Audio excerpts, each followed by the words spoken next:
GitHub Actions with Damian Brady.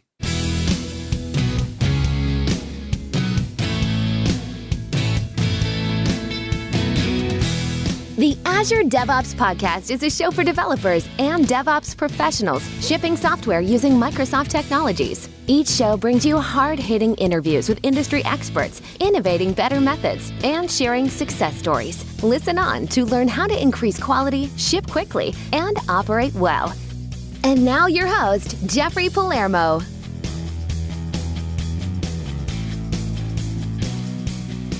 Welcome to the show. I'm Jeffrey Palermo, your host for helping you and your teams move fast, deliver quality, and to run your software with confidence in Azure, all while using everything that the .NET ecosystem has to offer. This podcast is sponsored by ClearMeasure, a software architecture company that empowers .NET teams to be self-sufficient and able to deliver world-class results. They are hiring architects and .NET engineers who'd like a path to become an architect. So you can go to clearmeasure.com/careers for that. My guest today on the show is a returning guest, Damian Brady. He's a developer advocate at GitHub, and he's a developer speaker and author specializing in DevOps, MLOps, developer process, and software architecture. Formerly a cloud advocate at Microsoft for 4 years, and prior to that, a developer at Octopus Deploy, and he's also been a Microsoft MVP. He has a over 20-year background in software development and consulting in a broad range of industries. And in Australia, he co-organized the Brisbane Net User Group and launched the annual DDD Brisbane conference. It stands for Domain Driven Design.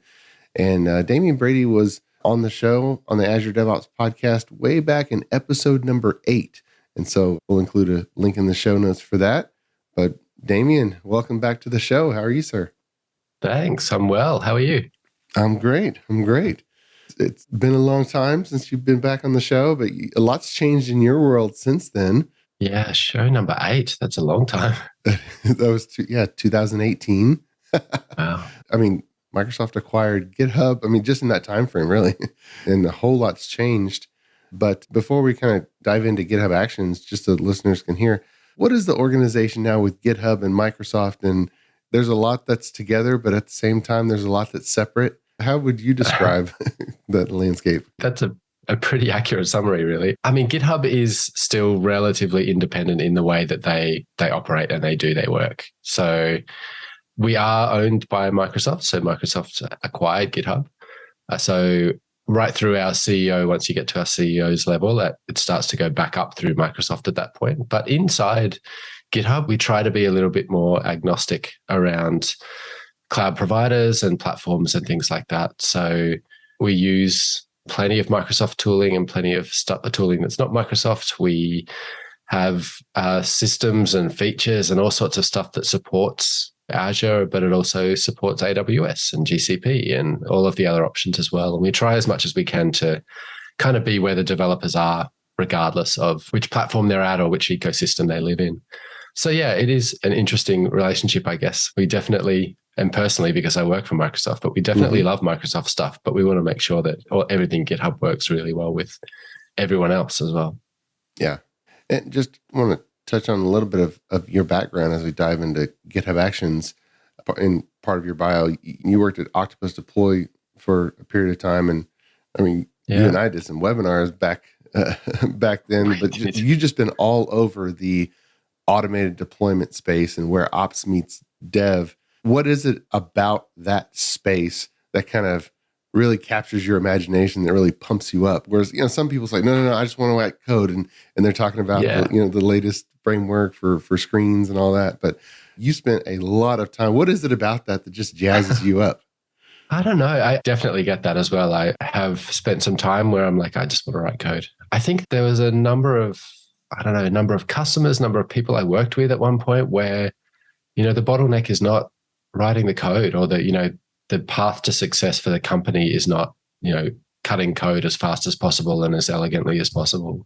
In those instances, like I think I saw that the path to success would be mapped out by how quickly these features could be put in production and tested in the hands of real people. And I might have been similar to plenty of other people who have entered into DevOps in that, nobody was really doing that work in that projector in that organization. And so I fell into it. But I really enjoyed that process of putting that pipeline together, or putting that kind of end-to-end process together, so that when you do write code, the path to production is a lot cleaner and safer and more reproducible and faster. So yeah, I used to joke when I was at Octopus Deploy, the best jokes are based on truth, right? That when I joined, I think I was employee number 5 or 6. And I think at the time I joked that I was about the 5th best programmer in that company. And then the company grew to about, I don't know, 30 or 40 when I left. And I think I was the, 28th best programmer in that company. And that's been the case a little bit. I mean, I'm decent at writing code, but I think what I found I was better at was making sure that what was being written could be put in production in a nice way. And I don't know, I really just enjoy closing that loop, I guess. Yeah, nice. Well, that work is hugely important, because if we can't get it in production then it's kind of all for naught. Exactly. Yep. Let's talk about through GitHub Actions. We've had other shows where we talk about it. Chris Patterson's been on the show and others, but the current lay of the land of GitHub Actions, how would you describe it today in 2022? And what is it perfect and mature for right now? And what are the things where, hey, maybe there's some active development going on? Yeah. So the original purpose, and you probably got this from Chris Patterson in a much more succinct way, but the original purpose of Actions was really just to be an automation platform. And you could definitely do your builds. You could do CI and do automated builds. The deployment story was fine as long as you just wanted to deploy directly to an environment. But originally the maturity around deploying to multiple environments and having an approvals process and things like that, those features weren't really there until relatively recently. And I say relatively recently, we're talking about, last year or two. These days, there's a lot more focus on that kind of enterprisey story where you do want those controls to go through your environments, build your software, make sure it's compliant and secure and all that kind of stuff, but then be able to deploy to environments and have people tick those boxes to approve them going into those environments. And to that end, there's been some kind of first-class features added to GitHub Actions, like environments and environment protection and branch protection and all sorts of stuff around that, to make sure that governance, that compliance is in place as well. So there's been a bit more of a focus on that. That said, we still kind of focus on the use case that that most people fall into. So if you have some complex scenarios where you want to deploy to a particular environment and then automatically check, third-party services to work out whether that's performing correctly in your blue side of your blue-green deployment, and then automatically promote that and roll it out, you can do that with GitHub Actions, but the first-party support for that, or the first-class support for that, isn't really there. We're kind of hitting the majority of the features. Does a team need to approve before it goes into production, or can it go straight in?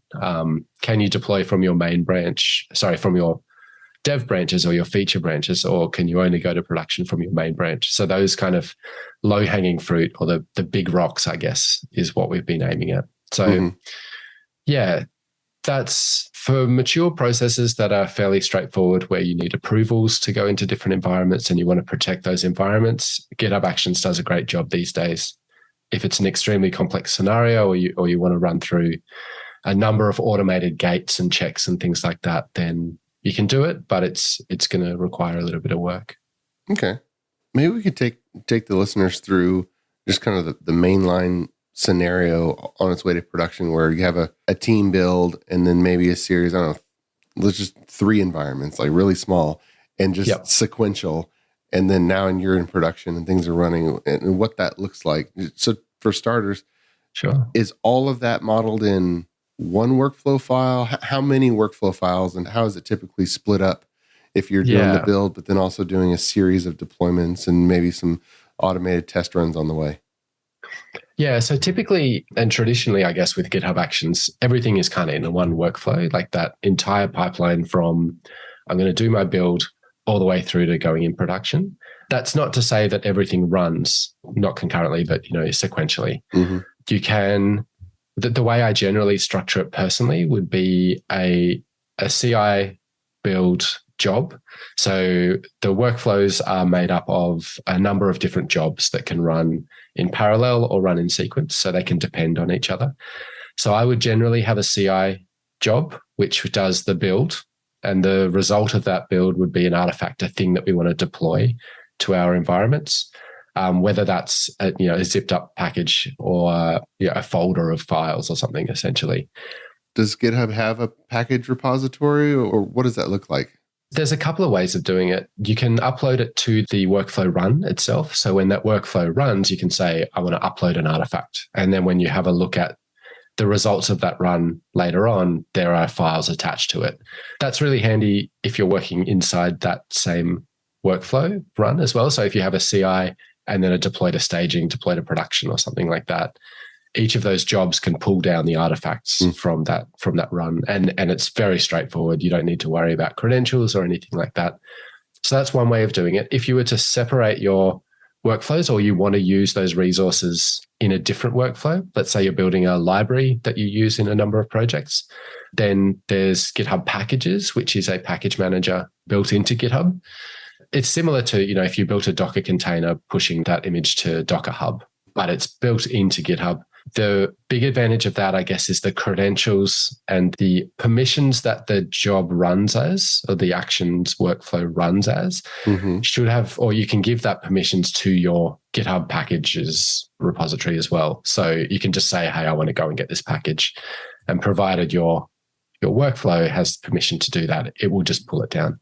Is it similar to Azure Artifacts, where it's basically hosting a different number of package servers? Yeah, it is very similar. The credentials and the way you access it is pretty similar if you're familiar with the one in Azure DevOps, in that you generally have to use those credentials to get the access. I can't remember whether the one in Azure DevOps allows you to pull them from outside of Azure DevOps. It does, because the way integrating Octopus Deploy to Azure pipelines, Octopus Deploy can call over to the NuGet server in Azure Artifacts. Yep. So it is externally addressable. Okay. And I'm fairly sure, I probably need to look this up before being quoted on it, but I'm fairly sure the GitHub Package Manager is intended to be an internal repository. You can probably get hold of files if you have GitHub credentials from outside, but the intention really is this is a package, an artifact, or something that I need in my GitHub environment, I guess. For example, you can have an image that you use as your Codespaces image if you're using Codespaces, and that can be hosted inside GitHub Packages. That's not something you'd want to make public. You don't want everybody using your SOE, standard operating environment, for your dev. So does it literally host also an NPM repository and a NuGet repository within it? Yeah, it does. I don't think it has quite the range of the Azure DevOps packages. I know for a fact, unless this has changed in the last little while, I probably should look it up, that there's no universal package repository. So I think in Azure DevOps, you can say, here's some files. Yeah, zip files. Call them this, and it'll just store it. It's a little bit more targeted. It's expecting you to upload NPM packages or Docker images, or a whole bunch of them, actually. So there's quite a few in there. But I'm just having a look now, actually, just so I'm not lying to anybody. Yeah, so there's a number of different ones. So Maven, what do we got? Maven, NPM, Docker, NuGet, and Ruby are the kind of standard ones. And Gradle. And so for your build, you can keep them as just artifacts that are for that particular workflow, or you can create a package and put it into one of those package repositories for later retrieval. Okay. Yeah, absolutely. All right. So we've got our release candidates now, things that are ready for deployment.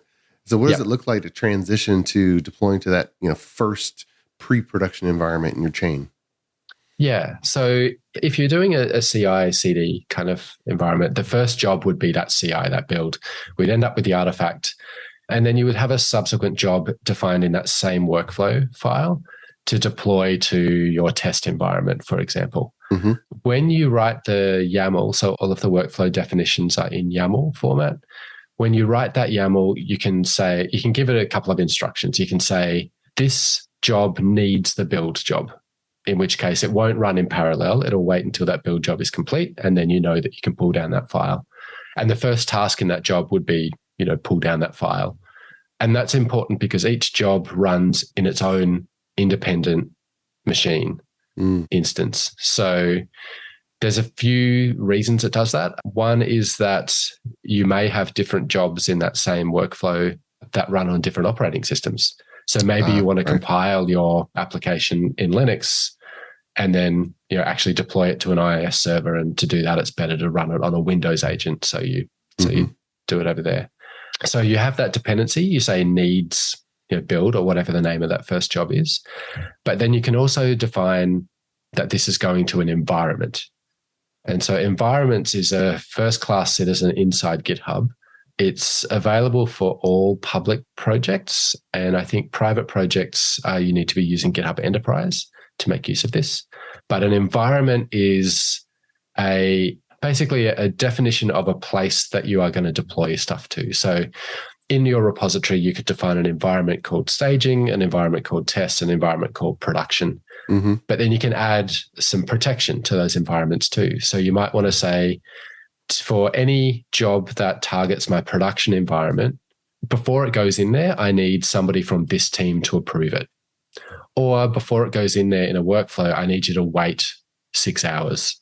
So it's not going to go directly from staging to production. You can also restrict the branches that you can deploy to. So you could say my production environment can only have deployments from the main branch. Or you might want to say it can only have deployments from a branch that is protected, which means a branch that has gone through a number of policies before you can commit to it.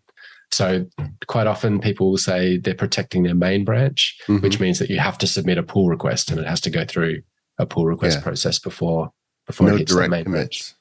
No direct commits. Yeah, exactly. Okay. So you can protect in that way as well. The other thing that you can tie to environments is secrets. So secrets work in a similar way to a lot of other CI/CD platforms, where it's kind of in GitHub's case, it's a write-only encrypted secret store.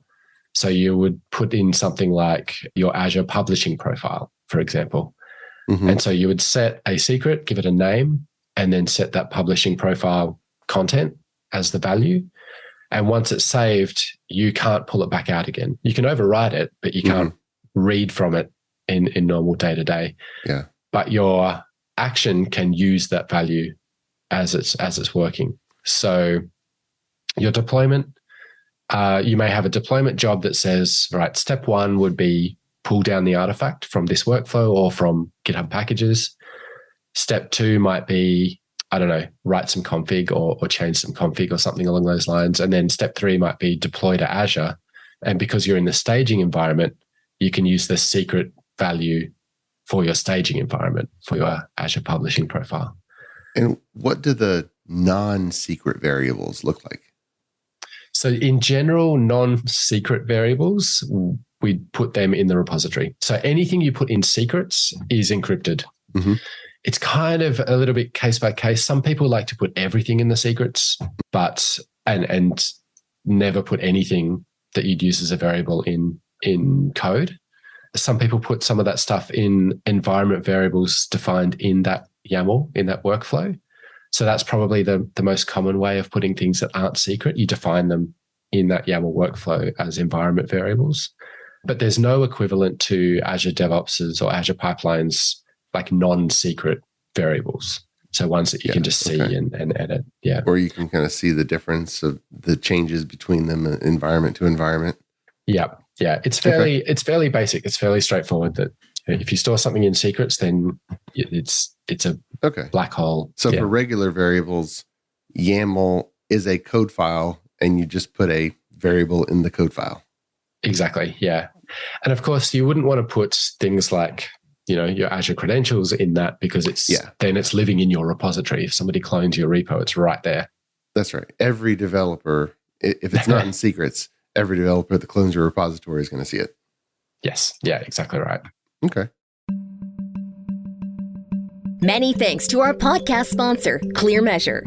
ClearMeasure is a software architecture company that empowers clients' development teams to be self-sufficient, moving fast, delivering quality, and running their systems with confidence. Whether starting a new project or developing new technologies or techniques, ClearMeasure sets up your team to deliver world-class results. Learn more at www.clearmeasure.com. ClearMeasure, empowering software delivery.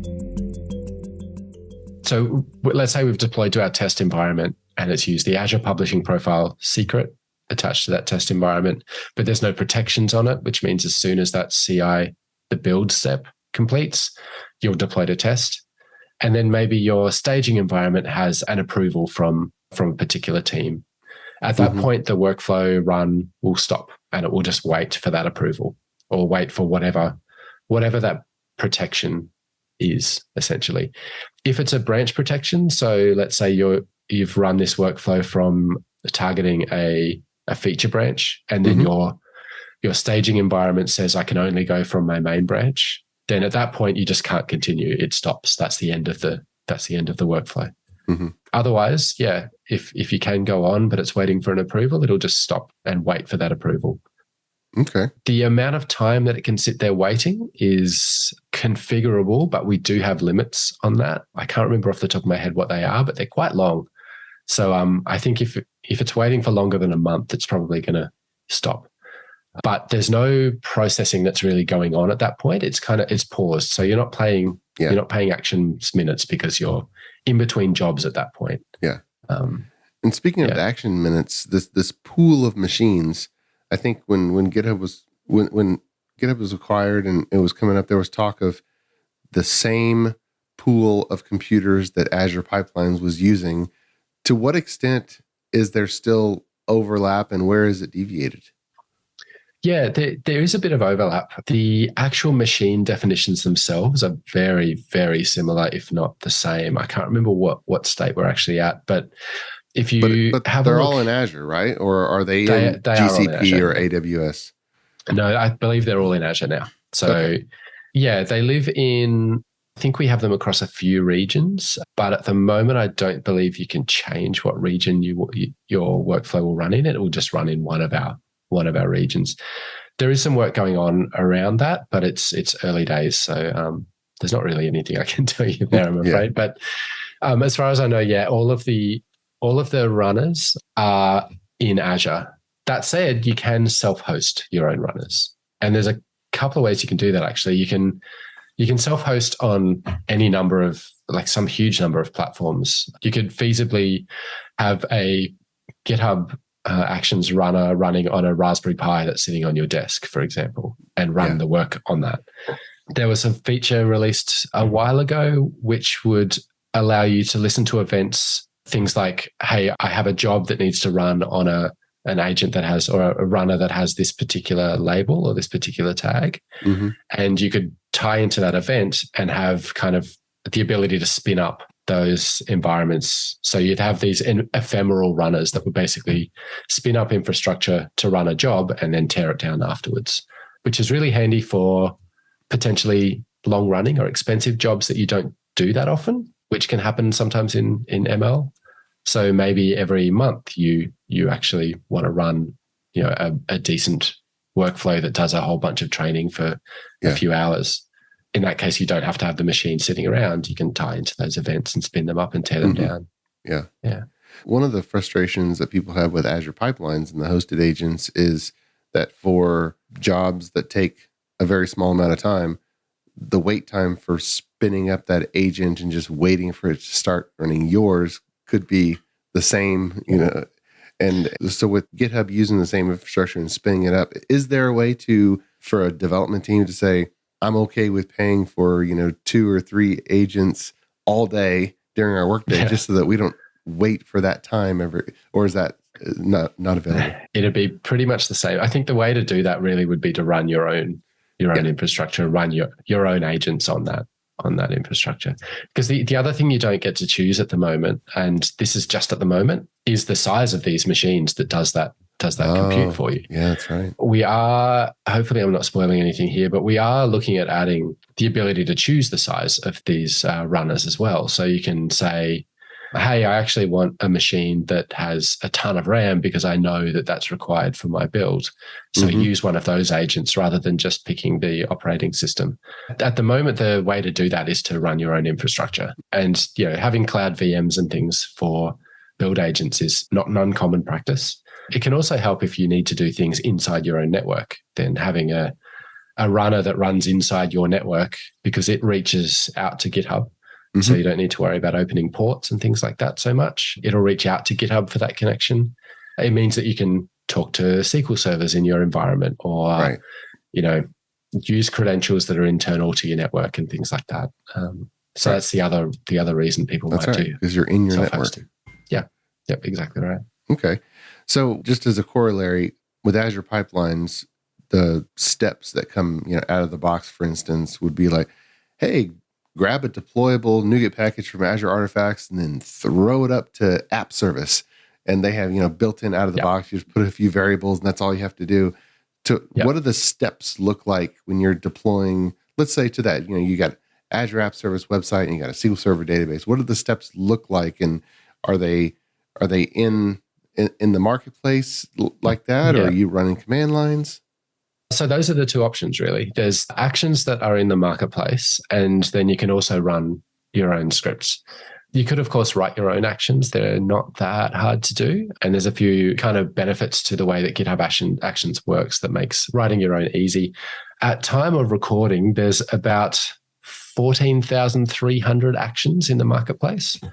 And these aren't paid actions. The only way you would pay for these to use these actions would be if you're calling a third-party service that you're paying for, but that's not paying for it through GitHub.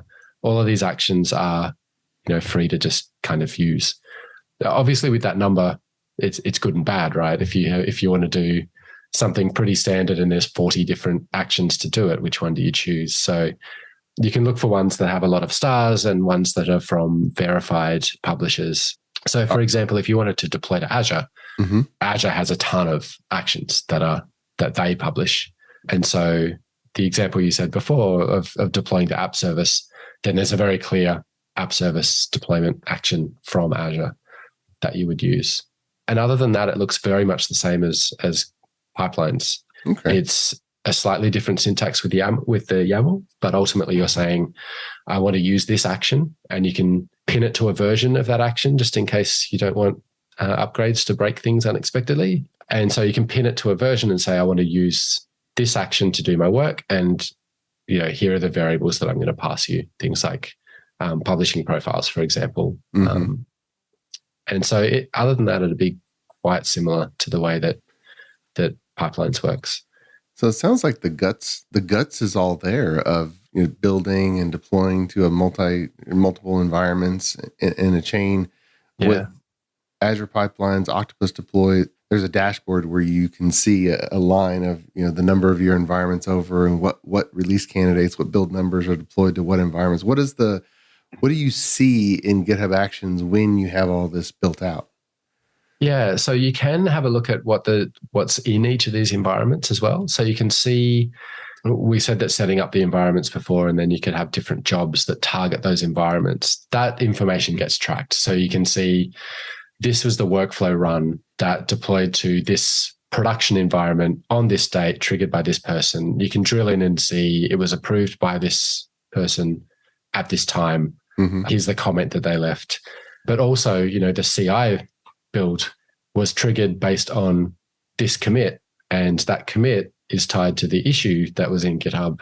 And this is the big discussion that happened with that issue. Here's the pull request that's linked to that issue. So you get that kind of traceability all the way through. Having a look at what's in each environment, though, I don't think it's going to be as comprehensive as something like Octopus, but you will be able to see, my production environment had these workflow runs happen at these particular times. The environments themselves are set at a repository level as well. So if you had effectively the same production environment across 5 different projects, that's going to appear in 5 different places. There's no kind of roll up of the same production environment across your projects at the moment, or across your repositories at the moment. In which case, something like Octopus, I think, you'd have that environment as kind of a separate entity that is linked to the different workflows as well. So yeah, it's built around, we're building around kind of the pretty core experience where you have a project that you're deploying to multiple environments and you just want to see which ones went to which environments at what time and what's in them and that kind of connection right back to the idea, ideally. Yeah. Okay. As we wrap up here, this is it's all new, but do you have a sense for how many people are using this for deployments versus just for builds? Internally, do you consider it, hey, we're driving adoption, we want more and more people to use it? Or as you talk internally, is it, oh, we need to work on support questions because tons of people are using it and these are the questions they're generating? Yeah, I'm largely going from anecdata here. I know for a fact that the Actions engineering team would have a lot of stats. So if Chris was on the call, I'm sure he'd be able to give you some numbers and things like that, or at least he'd give you some better ideas. My understanding is that a lot of people are using it for their builds. The deployments, not quite as much. And I think partly that's an education thing. There was, as I mentioned earlier, there was a period of time where the deployment story was just not really there. Mm-hmm. So you would defer the deployment to another service like Octopus or something like that. The features to allow you to kind of control your deployments through environments have been there for a little while. And so I think it's really on us to communicate that better. But it's difficult to, if somebody has an idea of what GitHub Actions can do, getting their attention to say, well, actually it can do all these other things now. That's a hard task. And that's firmly in my wheelhouse as somebody in developer relations.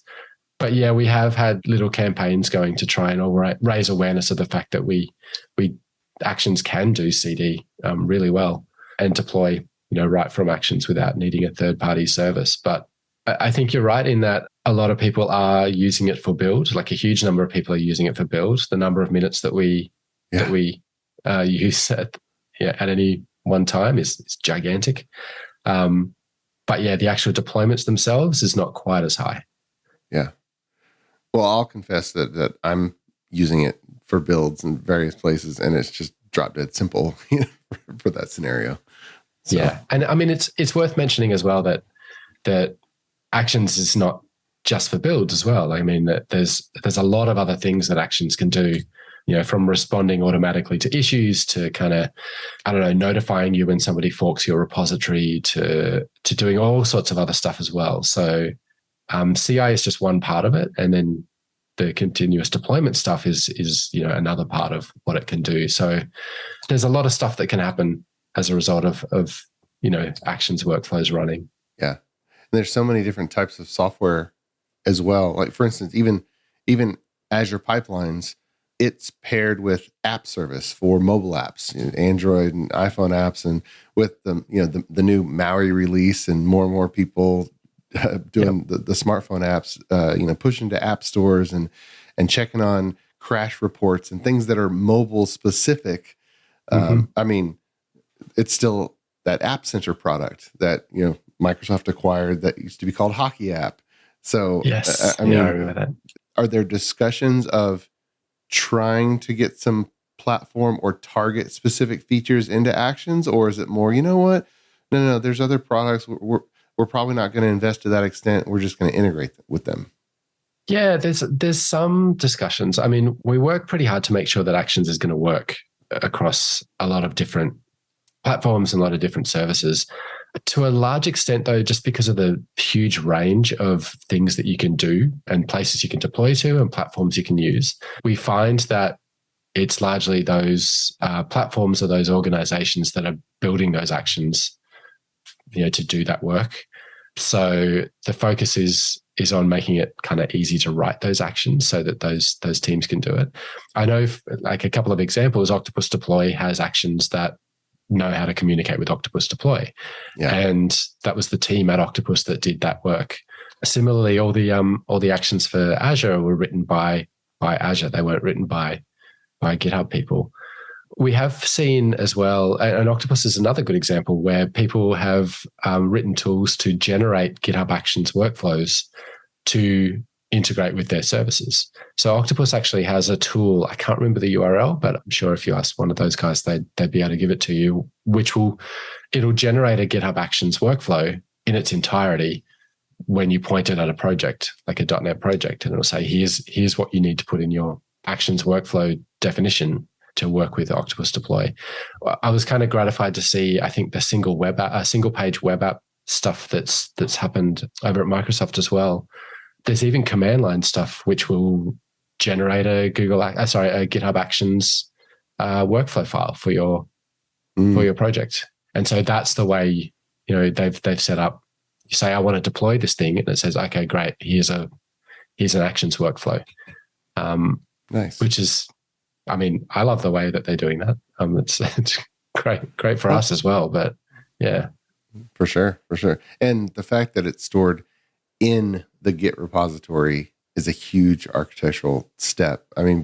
Before, when it was global on various tools, and because you branch, and oftentimes when you make a change on a branch, you have to tweak something with the way you're building or deploying. And if it's not, huge. So you have to choose whether to break your build or break your code.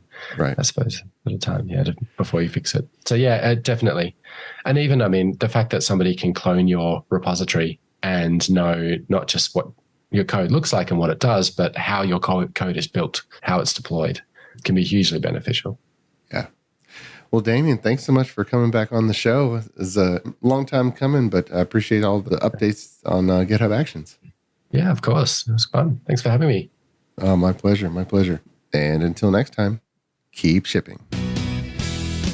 You've been listening to the Azure DevOps Podcast, a show for developers and DevOps professionals shipping software using Microsoft technologies. Go to www.azuredevops.show for show notes and other episodes. On behalf of your host, Jeffrey Palermo, and our sponsors, thanks for listening, and may God bless you.